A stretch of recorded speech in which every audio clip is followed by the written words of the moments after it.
मेरे साथ इस वक्त बात करने के लिए हैं जम्मू कश्मीर अपनी पार्टी के चीफ सईद मोहम्मद अल्ताफ बुखारी। न्यूज़ 18 से बात करने के लिए आपका बहुत बहुत शुक्रिया बुखारी साहब।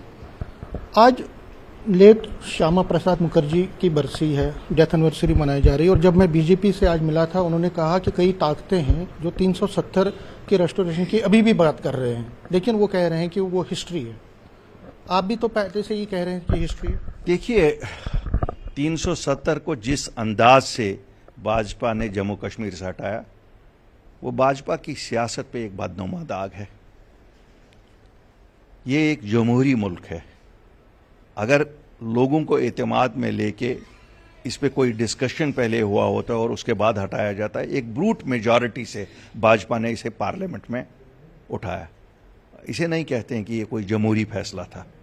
ये फैसला भाजपा ने अपने काडर को खुश करने के लिए किया है। मुझे नहीं लगता हिंदुस्तान में, हमारे मुल्क में कोई ये चाहता था कि जम्मू कश्मीर के लोगों के एहसासात और जज्बात के साथ खेला जाए। और जहां तक जम्मू कश्मीर के लोगों का ताल्लुक है, शायद जब 5 अगस्त 2019 को इस को हटाया गया, उस वक्त एक खित्ते में लोगों को यकीन दिलाया गया था कि अब आपकी तरक्की जो रुकी हुई है, अब वो तरक्की बहुत होगी। मैं खुल के कहता हूं, जम्मू को कहा गया था। और इसलिए जम्मू में आपने देखा कुछ न कुछ लोगों में खुशी थी कि चलो अच्छा है, अब हमारी डेवलपमेंट शायद शुरू होगी। कश्मीर में तो लोग बिल्कुल ही खिलाफ थे इसके, लेकिन वक्त ने साबित किया कि वो धोखा था। जम्मू के लोगों के साथ थी, जम्मू के लोगों के जज्बात के साथ खिलवाड़ था। कश्मीर के साथ तो खिलवाड़ था ही। वो भाजपा की एक कोशिश थी कि वो जम्मू कश्मीर के एक उस स्टेट को, जो सबसे पुरानी रियासत थी, आइडेंटिटी को ख़त्म किया। जम्मू कश्मीर के लोगों को अपने जमहूरी हुकूक से महरूम किया। हमारी जो लोगों की आवाज़, जिसे सरकार कहते हैं डेमोक्रेसी में, आज हम देख रहे हैं जिन लोगों को लोगों ने मैंडेट दिया वो भी परेशान है, और जिन लोगों को अपोजिशन का मैंडेट दिया मैंने इसलिए वो भी परेशान है। क्यों?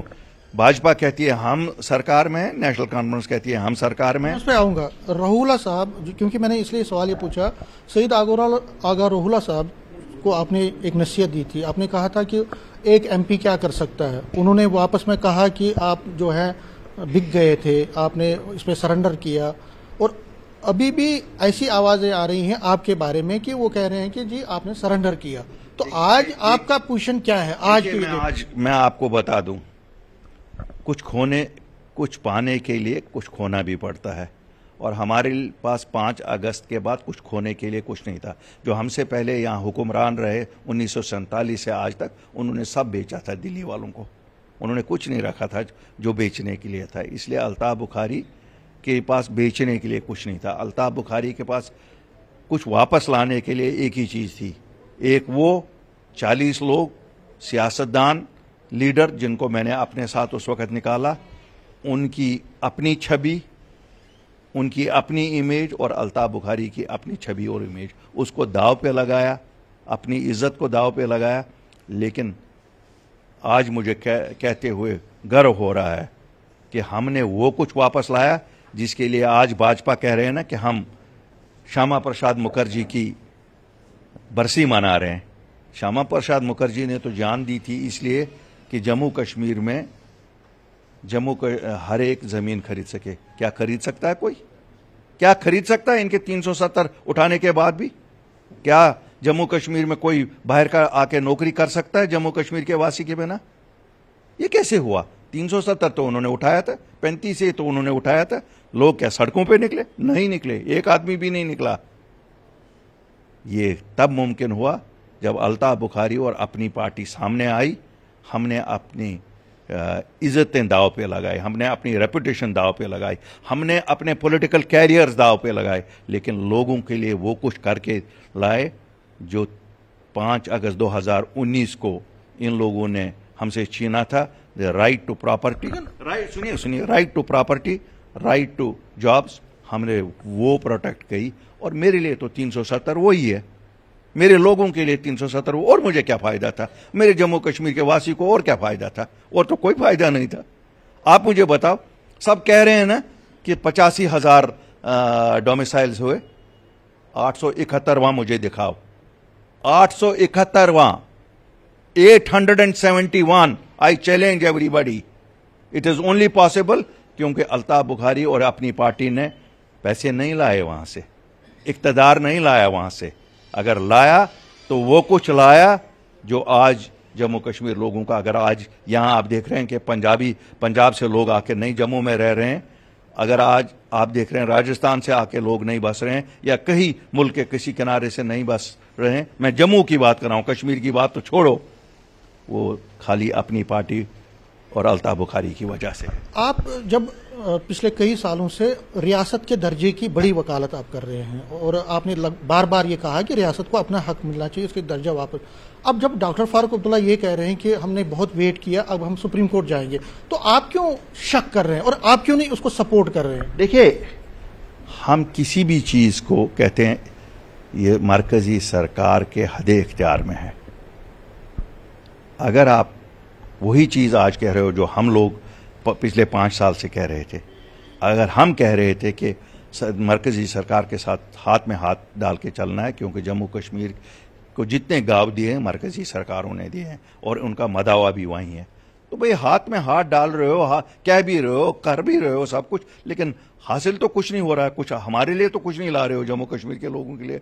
मैं कहता हूं अल्ताफ बुखारी और अपनी पार्टी जब कहती थी कि हम उनके साथ मिलके सरकार बनाएंगे, वो कोई रिश्तेदारी में नहीं कह रहे थे, वो पॉलिटिकल मजबूरियों की वजह से कह रहे थे और हमने स्टेटहुड वापस लाई होती। हमने अपने लोगों के लिए जो चीज थी, यहां आपको एक एक पाई के लिए दिल्ली की सरकार के मातहत चलना पड़ता है, तो हमने कम से कम वो तो लाए होते। पेंशनर को पेंशन तो टाइम पे मिलती, जीपी फंड वाले को जीपी फंड तो मिलता। ये मैं आपको याद होगा, मैंने आपको कहा था ये जो हमारी मिनरल वेल्थ को लूट रहे हैं बाहर से आके बड़े बड़े साहूकार, और यहां के भी कुछ साहूकार हैं, ऐसा नहीं है। अगर हम नाम नहीं ले रहे हैं, हमें पता है कौन साहूकार हैं, वो कितना क्या कहां जाके घूस बांट रहे हैं, हम वो भी जानते हैं। लेकिन हमने वादा किया था ना कि अगर हमें लोगों ने मैंडेट दिया होता तो 24 घंटों में लखनपुर से पार किए होते। आज भी मैं कहता हूं जिस दिन अपनी पार्टी की सरकार आई उनको बिस्तरा गोल करके रखना चाहिए। वो ठीक है, वो ठीक आगे की बात। लेकिन उमर अब्दुल्ला ये कह रहे हैं कि देखिए मेरी बात तो सुन नहीं रही है, ब्यूरोक्रेसी मेरी बात सुन रही है, और जो मेरी डिलीवरी सिस्टम है वो वीक हो गया है बिकॉज ऑफ कि एग्जीक्यूशन नहीं हो पा रहा है, मेरे डिसीजन, मेरे प्लान्स, मेरी जो उम्मीदें हैं वो जमीन पर नहीं जा रही बिकॉज ब्यूरोक्रेसी, और ये रियासत के दर्जे की बहाली नहीं हो रही। इसलिए मैं किसकी बात पे यकीन करूं? मैं उनकी मिनिस्टरों की बात पे यकीन करूं जो ये कहते हैं कि हमें 5 साल का मैंडेट है, या इन पे यकीन करूं जो कहता है हमारी नहीं चलती है? पहले तो वो फैसला आपस में करें कि क्या सच है। क्या वो लोगों को कहते हैं 5 साल इंतजार करो और फिर हमारा मुहासबा करो, या वो आज कहते हैं कि हमारी कुछ नहीं चलती है? भाई साहब, 5 साल में जख्म कैंसर बन जाएगा। वक्त पे इलाज करो तो उसका इलाज निकलेगा। मैं तो सबसे कहता हूं भाई एक ही रास्ता है, सच बोलो, और सच यही है कि हमें दिल्ली से ही लेना है हर एक चीज, कहने सुप्रीम कोर्ट में जाने से नहीं मिलेगा। एक और सवाल है, रिजर्वेशन का बड़ा बवाल मचा हुआ है, और रिजर्वेशन पे जब मैंने उमर साहब को अभी 2 दिन पहले यहाँ प्रेस कॉन्फ्रेंस में पूछा तो उन्होंने कहा कि हमने तो लॉ डिपार्टमेंट को ये भेजा है, और उन्होंने पीडीपी और सज्जाद लोन को भी बहुत टारगेट किया। वो कह रहे हैं कि ये एक प्रोसेस है, लॉ डिपार्टमेंट के पास जा रहा है। आप क्या समझ, क्योंकि आप पे कई तरह के ये जहां तक प्रोसेस का उनका ताल्लुक है, ऐसे ही, लेकिन मेरा एक सवाल है, काउंटर सवाल। 70% आबादी को आप 30% जॉब दे रहे हैं, 30% आबादी को 70% जॉब दे रहे हैं, ये आपकी रिजर्वेशन पॉलिसी है ना? यही मेरा मतलब है। मैं ये नहीं हूं, खिलाफ नहीं हूं कि एससी को नहीं दे दो, एसटी को नहीं दे दो। मैं ये कहता हूं एसटी में आपने दिया, बाप को मिला, अब बेटे को भी मिला, अब पोते को भी मिलेगा। ये कौन सा इंसाफ है? ये क्यों नहीं इकोनॉमिक क्राइटेरिया पे होता है? ये इकोनॉमिक क्राइटेरिया हर एक सेक्शन में करो, ये आम लोगों में भी इकोनॉमिक क्राइटेरिया करो। इस जम्मू वाले का क्या, डोगरे का, इसकी क्या खता है? कश्मीरी की क्या खता है? उसको क्यों नहीं मिलेगा? फिर क्या हम सब जाके उड़ी करना, पुंछ, राजौरी, इन्हीं जगहों पे रहेंगे? नहीं, मैं बड़ा खुल के, देखिए मेरी जमात भी वहां पर है। मैं कहता हूं आप इकोनॉमिक क्राइटेरिया बनाओ, आप एससी को दे दो, आप एसटी को दे दो, लेकिन जिस घर ने एक रिजर्वेशन में जॉब ली, दूसरी जॉब उस घर को नहीं जानी चाहिए। आप क्या देख रहे हैं, एसटी में भी मैं गिन के खानदानों के नाम लूंगा जिन्होंने एसटी का फायदा उठाया, एससी में भी गिन के खानदानों का नाम लूंगा। क्या बाकी कोई एसटी नहीं है? बाकी कोई एसटी नहीं है? Why should reservation continue perpetually for few families? Reservation में इंसाफ होना चाहिए। हम चाहते हैं रिजर्वेशन इसलिए दी जाती है कि एक सतह से ऊपर आ जाएं, उनको अपॉर्चुनिटी नहीं है इसलिए उनको अपॉर्चुनिटी दी जाए। मुझे बताओ, जो ऊड़ी में कश्मीरी रहता है, 7 पहाड़ी रहता है, 7 गुजर रहता है, 3 रहते हैं ना इकट्ठे, लाइन में 3 घर हैं। लाइन में जब 3 घर हैं, उन 2 को तो आप देते हो, ये कश्मीरी को क्यों नहीं दोगे? वहां वो भी तो ऊड़ी में ही रहता है, वो एक ही जगह रहता है, एक ही खेवट भी एक ही है। ये इंसाफ है ना, इंसाफ का तकाजा कहीं निभाओ ना। आप पुंछ राजौरी में हर शहीद को देते हो, लेकिन ऊड़ी में जाके कहते हो कोई शहीद नहीं मिल, किसी शहीद को नहीं मिल सकता। क्यों नहीं मिल सकता? अगर एक जगह आप एक क्राइटेरिया लगा रहे हो, यहां कह रहे हो हर भट्ट को मिलेगा, हर डार को मिलेगा, और वहां ना हर भट्ट को मिलेगा ना डार को मिलेगा, ये क्या? ये तो सब देखो, इन्होंने, ये भाजपा ने जो रिजर्वेशन दी ना, इन्होंने अपने गले में फांसी का फंदा डाला। इन्होंने वोट के चक्कर में दिया था। क्या वोट दिया उन्होंने? और वो वोट देंगे भी नहीं इनको कभी। वोट के चक्कर में जब काम किया जाता है ना, सोसाइटी के लिए काम करो। 3 सवाल और हैं। एक सवाल है कि गुलाम हसन मीर आपके बहुत बड़े नेता, और मैं कल ही उनकी बात सुन रहा था, उन्होंने प्रेस कॉन्फ्रेंस दी, वो कह रहे थे कि बातचीत करो, आप हुर्रियत के साथ बातचीत करो, आप जमात इस्लामी के साथ बातचीत करो, क्योंकि उन्होंने वो जो है मिलिटेंसी या सेपरेटिज्म को तर्क किया है। जहां तक मुझे याद है आपने हमेशा, आपको करेक्ट करूंगा। देखिए, यही फर्क है कहने और सुनने में। हमारा मुतालबा है, गुलाम हसन मीर साहब का जाती मुतालबा नहीं है, जम्मू एंड कश्मीर अपनी पार्टी का मुतालबा है कि होम मिनिस्टर साहब जब कश्मीर आए, उन्होंने कहा, क्योंकि जम्मू कश्मीर में अभी भी कुछ जमातें ऐसी हैं जिनको दिल्ली पाल रही है, ये कहने के लिए कि पाकिस्तान से बात करो। आए दिन मुतालबात हो रहे हैं, पाकिस्तान से बात करो। तो हमने, होम मिनिस्टर साहब ने कहा, नहीं साहब, हम पाकिस्तान से नहीं बात करेंगे, अपने लोगों से बात करेंगे। कहा ना, हमने होम मिनिस्टर साहब को याद दिलाया, और मैं भी याद दिला रहा हूं, होम मिनिस्टर साहब, आपने कहा हम अपने लोगों से बात करेंगे, हम क्यों पाकिस्तान से बात करेंगे? बिल्कुल सही फैसला है। हम कहते हैं अब जब आज जो जमात इस्लामी कल तक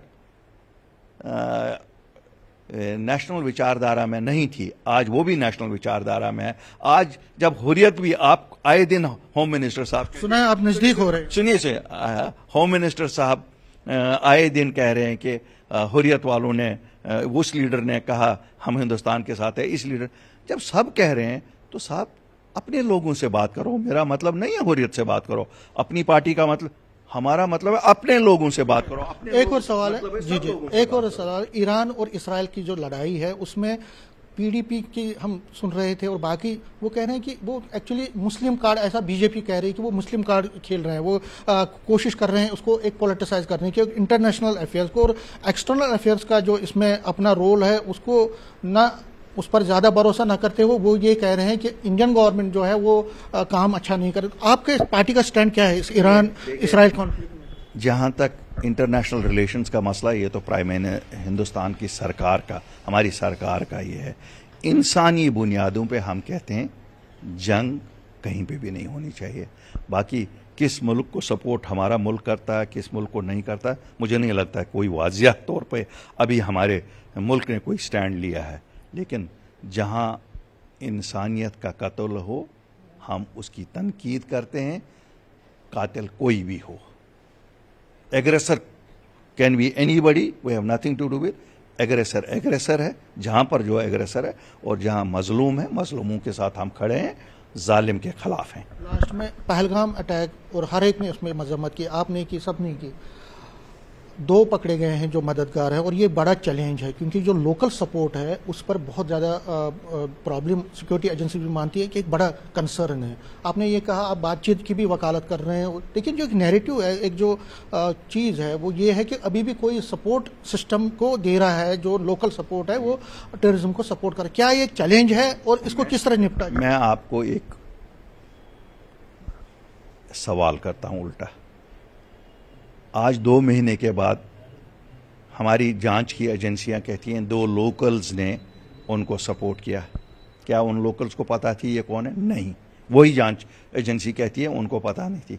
क्या उन लोगों ने उनके साथ कोई सलाह मशवरा किया? यही जांच एजेंसियां कहती है कोई उन्होंने जी उनको खाना मांगा, खाना दे दिया।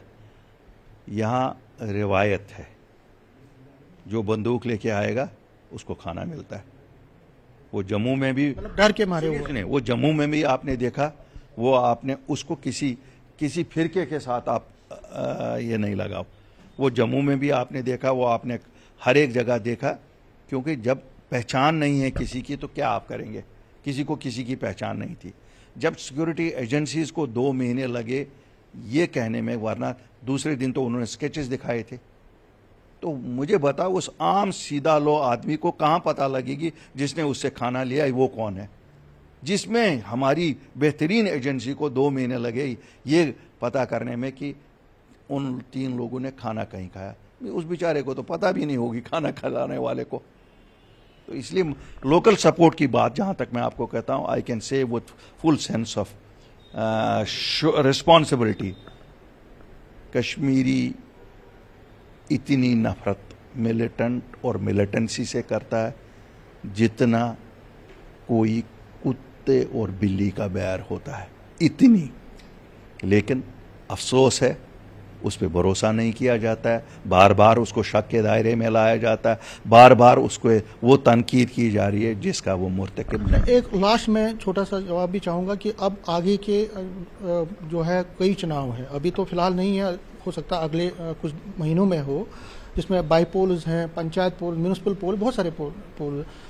क्या अपनी पार्टी चुनाव लड़ेगी जो 2 बाईपोल्स हैं एक बार, या आप 5 साल इंतजार करेंगे मजबूत करने के लिए अपनी पार्टी? नहीं, देखिए पार्टियां मजबूत होती है चुनाव लड़के ही। ऐसा नहीं होता है कि पार्टियां इंतजार करेंगे कि कोई एक दिन सूरज निकलेगा उसी दिन पार्टी लड़ेगी। पार्टियां लड़ती हैं और हार और जीत चुनाव का एक एक्सपेक्टेड नतीजा होता है।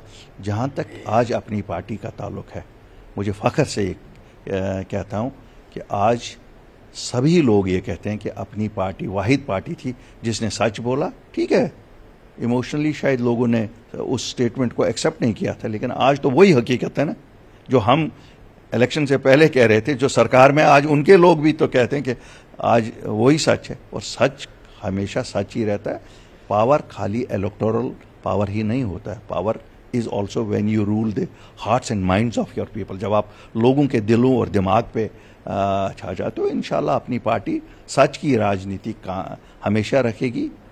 और आज फिर दरख्वास्त करूंगा हिंदुस्तान के वज़ीर-ए-आज़म से, ये आपके अपने लोग हैं, ये दिल्ली और दिल की दूरी अभी दूर नहीं हुई है।